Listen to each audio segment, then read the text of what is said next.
Pagi. Pagi Pak Rama.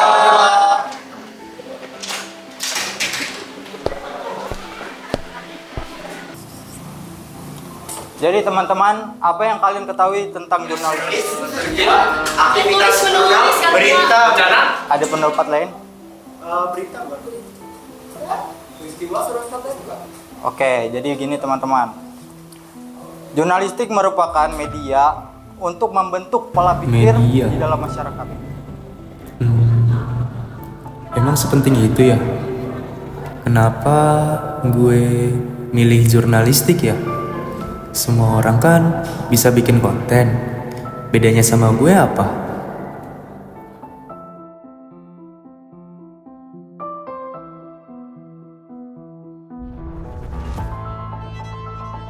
Tunggu, Kita baru mulai, tapi udah mau ditutup. kok masih ragu sama pilihan kamu?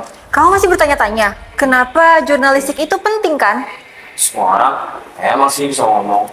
Tapi gak semua orang punya keberanian untuk mengungkapkan kebenaran. Kalau kamu mau ngerti, gimana kalau kita ulang dari awal? Di mana suara rakyat masih belum ada. Namanya adalah Tirto Adi Suryo.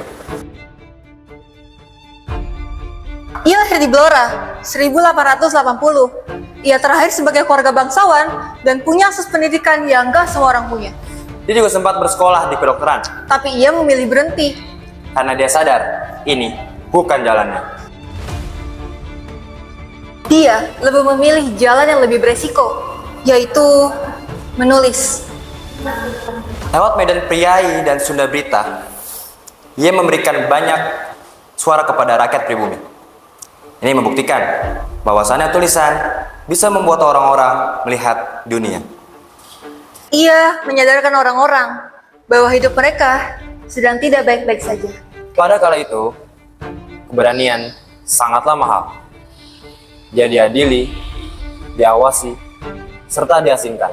Ia bukan hanya menulis, tapi ia mengungkapkan kebenaran lewat tulisannya. Ia kehilangan kebebasannya, tapi ia tetap memilih untuk menulis. Karena kalau enggak akan ada yang bersuara.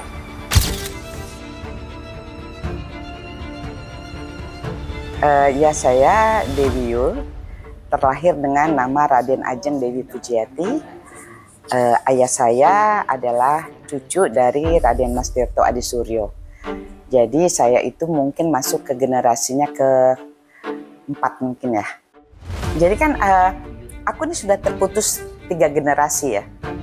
Aku dengar cerita dari ayahku dari kakekku. Dan kebetulan memang tulisan-tulisan beliau itu yang aku tahu banyak ditaruh di museum di Belanda. Dan kalau nggak salah di Prancis juga ada. Tapi yang aku tahu persis ada di Belanda. Dan Pak Pramudia Anantatur yang mengangkat kisah beliau, walaupun itu masuk dalam trilogi, ada bukunya itu Bumi Manusia, Anak Semua Bangsa, Jejak Langkah, kalau nggak salah ada triloginya itu yang dibikin saat beliau jadi tapol di Pulau Buru. Itu kan luar biasa menggambarkan sosok Mingke. Filmnya kan udah dibikin oleh Mas Hanung Bramantio tuh, Bumi Manusia. Itu menceritakan bagaimana perjuangan dari Buyut Tirto Adi Suryo itu untuk melawan ketertindasan pribumi di era itu. Beliau itu menulis, makanya dibilang waktu itu penanya tuh lebih tajam daripada pisau. Jadi untuk membangun semangat pribumi saat itu, beliau itu yang saya tahu sejarahnya itu membuat pertama kali surat kabar dalam bahasa Melayu. Itu namanya surat kabarnya itu Medan Priai. Jadi Medan Priai pada saatnya itu koran milik pribumi pertama. Beliau banyak menulis gagasan-gagasan tentang berbangsa, tentang bagaimana semangat untuk melawan ketidakadilan penjajah Belanda saat itu. Beliau itu sempat diberikan penghargaan zaman Orde Baru oleh Pak Harto melalui Menteri Penerangan Menteri Penerangannya saat itu saya lupa namanya. Beliau dijadikan perintis pers nasional sebelum jadi pahlawan nasional. Diberikan oleh Menteri Penerangan di zaman Bapak Soeharto saat Presiden zaman Orde Baru. Masyuri, nama Menteri Penerangannya kalau tidak salah Pak Masyuri. Saya ngelihat plakatnya gitu sebagai perintis pers nasional. Jadi ya ngelihat dari sejarah apa yang dipelajari, beliau tuh memang orang luar biasa. Dan saya secara terbuka dan jujur saat ini ingin mengucapkan terima kasih kepada Pak Pramudia Anantatur, kami menyebutnya Pak Pram. Saya pernah berjumpa sama beliau waktu itu, bertemu dengan ayah saya. Ayah saya memberikan satu catatan untuk beliau membuat buku Sang Pemula. Jadi itu yang terekam dalam benak saya itu tahun 80-an tuh, tentang Raden Mas Tirto Adisuryo. Bahwa tulisan itu sangat bermakna. Dan sekarang kita sebagai generasi yang muda harus menyadari itu, bahwa tulisan itu bisa menggiring ke hal yang negatif dan juga positif. Nah, Tirto Adisuryo itu sebetulnya mengembangkan kebenaran harus diungkapkan, bukan dibenar-benarkan. Karena kan sekarang media sosial, kalau kita tidak suka kepada seseorang, kita mengarahkan. Karena ini tajam banget tulisan. Di media juga sekarang jadi kata-kata. Dulu kan tulisan. Tapi kan tulisan itu juga kata-kata kan awalnya dari pikiran orang. Nah, generasi sekarang diharapkan lebih dalam mewartakan sesuatu itu harus bermanfaat buat menyemangati, buat lebih positif, tidak membuat berita-berita yang merugikan orang lain. Karena kan Tirto itu membuat tulisan yang membangkitkan rasa nasionalisme, membangkitkan harkat martabat bangsa. Jangan sampai semangat itu sekarang rusak untuk dipakai media yang udah lebih terbuka. Kadang kita tidak sadar karena kita membenci sesuatu, padahal itu merendahkan martabat kita sendiri. Begitu juga tulisan. Jadi semangat itu buat teman-teman, rekan-rekan pewarta, wartawan yang sekarang banyak di bidang jurnalistik. Saya percaya bahwa kita semua ingin bangsa kita mengambil dari semangatnya Buyut Raden Mas Tirto Adisuryo. Kita menjaga harkat martabat bangsa kita dengan semangat untuk bisa terus berjuang, memajukan manusia, memajukan pikiran, memajukan perasaan kita, kerja kita, gerak langkah kita, bahwa kita ini bangsa yang hebat, bangsa yang besar, bangsa yang kaya. Jangan kita rusak dengan bahasa kita sendiri. Ya, idealisme itu kan pilihan. Sekarang tawaran dunia kan luar biasa. Kita yang penting punya kesadaran saja gitu. Karena iming-iming dari negara luar, bagaimana kita punya kekayaan luar biasa, kita mewaspadailah, jangan sampai kita terjerembab dengan hal-hal yang membuat kita jadi lengah gitu. Saya sih yakin kita sendiri masih punya beberapa teman-teman atau beberapa media masih punya integritas. Jadi kalau dibilang kita harus memihak kepada A kepada B, pihak kepada kebenaran. Itu yang kita harus pertahankan itu. Jangan berpihak kepada materi. Karena sekarang kan iming-imingnya luar biasa. Kita tidak tahu kebaikan siapapun, nggak ada makan siang gratis sekarang. Nggak ada yang gratis. Jadi kita sebagai orang yang bergerak di bidang jurnalisme ini jembatan. Media itu jembatan untuk mewartakan hal-hal yang positif, optimis. Right or wrong ya, ini negara kita harus kita cintai, harus kita pertahankan. Nah sekarang tinggal bagaimana media ini menyuarakan supaya kekayaan kita ini enggak dihancurkan oleh segelintir orang yang ingin memperkaya diri sendiri, sehingga masih terjadi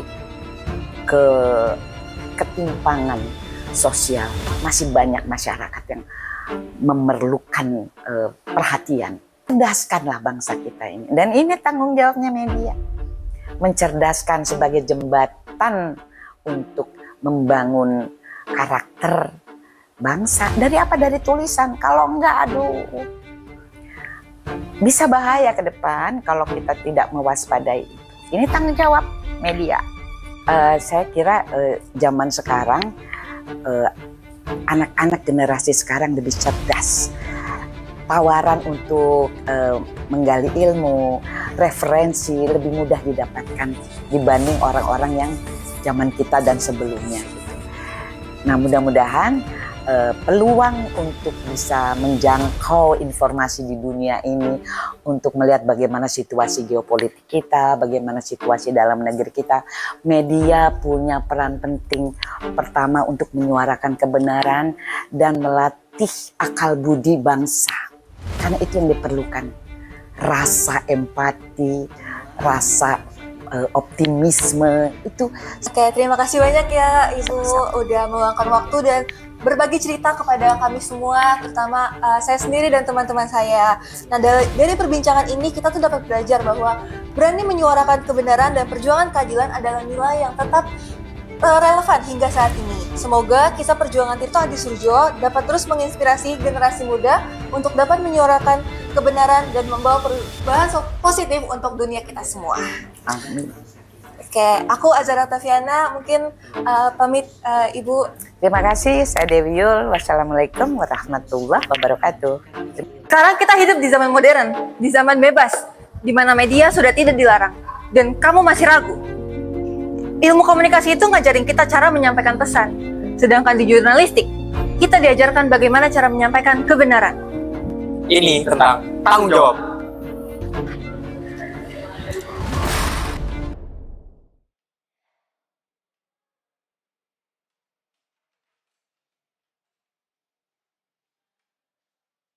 Selama ini gue ngerasa jurnalistik itu cuma soal nulis, berita, atau tugas. Gue kira semua orang juga bisa. Kalau dulu satu tulisan bisa mengubah dunia, mungkin sekarang satu suara masih bisa berarti. Dan mungkin itu alasan kenapa gue ada di sini.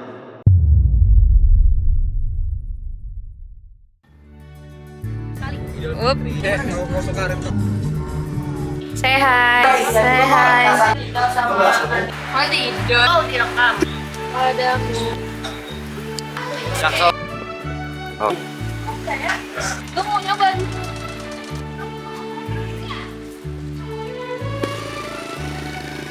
Tahu berat gak?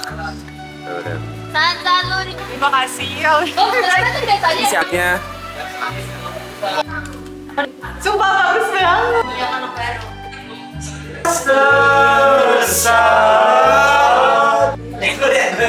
Baik teman-teman.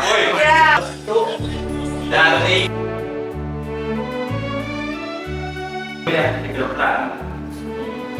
Tapi dia memilih. dia juga sempat masuk sekolah. Action. Kok kompleks sih ya Allah? Ia bukan hanya menulis, tapi ia memilih berhenti. Karena dia